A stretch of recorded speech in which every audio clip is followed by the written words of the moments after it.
So what's up mga katuto, and for today's video ay gusto kong magsimula ng digital product na wala akong experience. So hindi ko alam kung paano ko to sisimulan, pero meron akong idea kung paano ko to i-implement dahil gusto ko naman madagdagan yung panibagong mga assets ko dito. So makikita mo sa mga video ko ay meron na rin akong may naipundar na mga assets dito sa Pilipinas. So konting update lang sa mga assets ko is yung rental property ko or yung tricycle ko ay nag-ooperate pa naman. Hanggang ngayon ay nagpo-produce pa rin siya ng passive income. Araw-araw may income ako dito. Pero yung poultry ko is wala na. So nabenta na namin yung mga manok dahil hindi na nakatira yung mga parents ko sa farm namin. So dito na sila ngayon sa city na nakatira.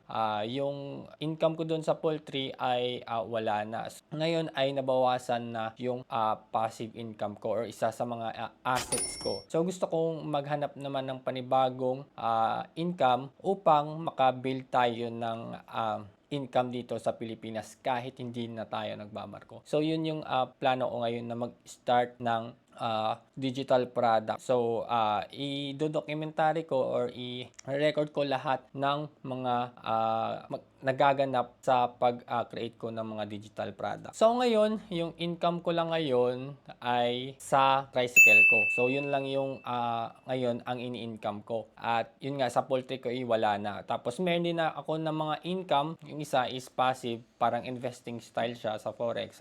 I do Forex also. Isa rin yun sa mga passive income na-acquire ko ngayon. So meron akong dalawang passive income ngayon. Yung tricycle ko, tapos yung investing ko sa Forex market.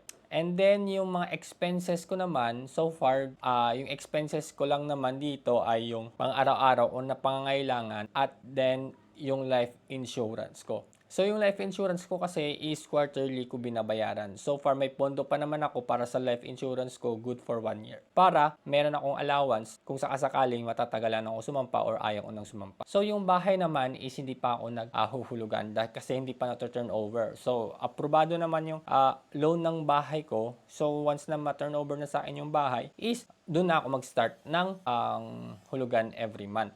So, yun yung status ko. So, eventually, wala pa naman akong expenses. Pero yung pang down ko sa bahay or monthly, yung monthly na payment ko sa bahay is may pondo na rin ako. So, prepare ko na yun. Hindi ko na yun ginagalaw. Kaya, para lang talaga yun sa bahay. Para at least may preparation ako. Para at least ma-continue ko kung ano yung pwede kong magawa dito sa lupa. And then, yun lang naman yung aking mga expenses dito. So far, bitira pa ako sa parents ko at good to say na mabuti lang nandyan yung mother ko, father ko, at in short ay nagdedepend pa naman ako sa kanila sa pangangailangan ko, and yung ginagasto ko lang is yung mga personal needs ko. Pero in terms of mga pagkain, kuryente ay yung parents ko yung nagpo-provide. So maswerte ako dahil meron pa akong mga parents, and I take advantage ko na lang to upang maka-create or makasimula ng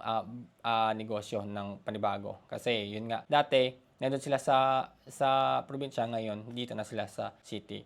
So yung mga manok ko, and then yun nga, naibenta na. So nawala na ako ng isang asset. So gusto ko naman mag-create ng panibagong assets.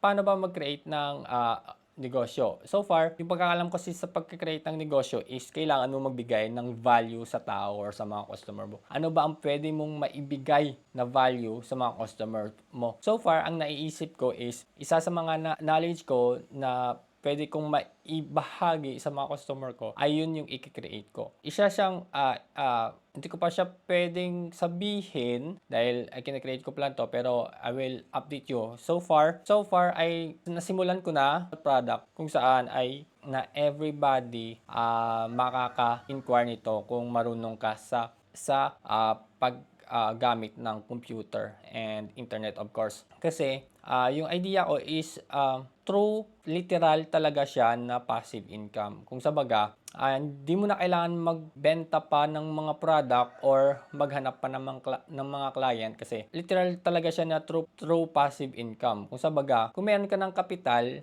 is hindi mo na kailangan pang maghanap pa ng mga product kung ano ba ibebenta mo. Hindi ka na kailangan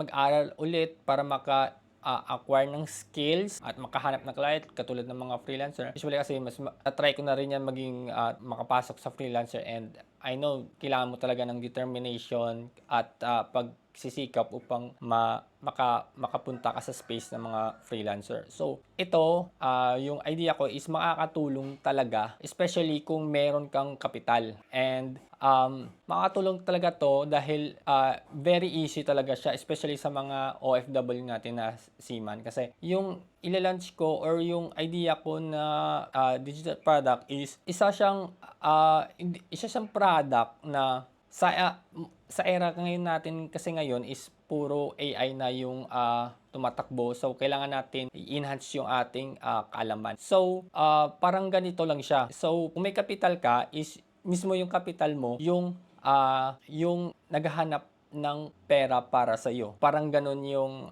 sistema diyan. And then, kailangan mo lang gawin is mag-aral ng konti, and then i-set up mo yung system na ituturo ko sa inyo, and then after ma-set up mo na lahat is meron ka ng passive income. So, hindi mo na kailangan magbenta ng product o maghanap pa ng client. Literal na siya na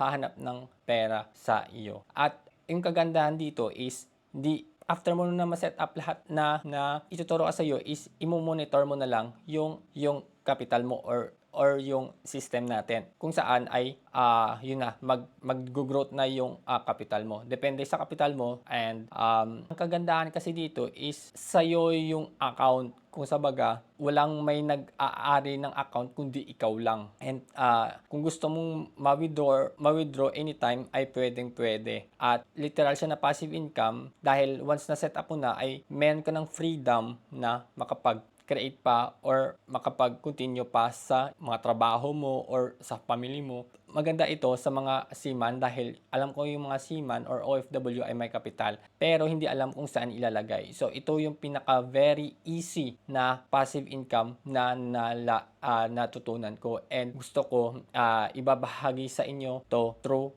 sharing this idea. At kinikreate ko siya ngayon, and kasi nasa 50% na tapos ng journey ko dahil nakakreate na ako ng mga videos or recording kung paano i-set up tong system na to, and then mga ilang days siguro or months ay i-release ko na to. And then yun nga, i-update ko kayo kung ano na yung progress ng ginagawa ko yung product. So, yun lang, malaking tulong talaga ito, especially sa mga may mga puhunan hindi alam kung saan ilalagay yung puhunan. So, this is a very good start dahil very, very easy lang talaga siya. I mean, kailangan mo rin ng effort, pero minimal lang yung effort na ilalagay mo dahil ang kailangan mo lang gawin is mag-aral ng konti about sa ating system, and then i-set up mo yung system. After that, imo-monitor mo na lang, and then automatic na nag-generate ng passive income. At the rest, meron ka ng time kung anong gusto mo. Like, kung may trabaho ka, pwede mo to siyang gawing side business. Side hustle o passive income literal. Kaya ito rin isa sa mga passive income ko sa ngayon dahil pinag-aralan ko to, and then napakadali lang. Kaya sakto-sakto talaga to, especially sa mga seaman na walang time or gusto mo lang talaga ng minimal time na makapag passive income, kasi kailangan mo talaga is laptop and internet, and then yung capital mo, that's it. And the system na ibabahagi ko sa iyo. Kaya i-update ko na lang kayo sa mga next videos. Kaya that's it for today's video, and see you on the next video. Peace!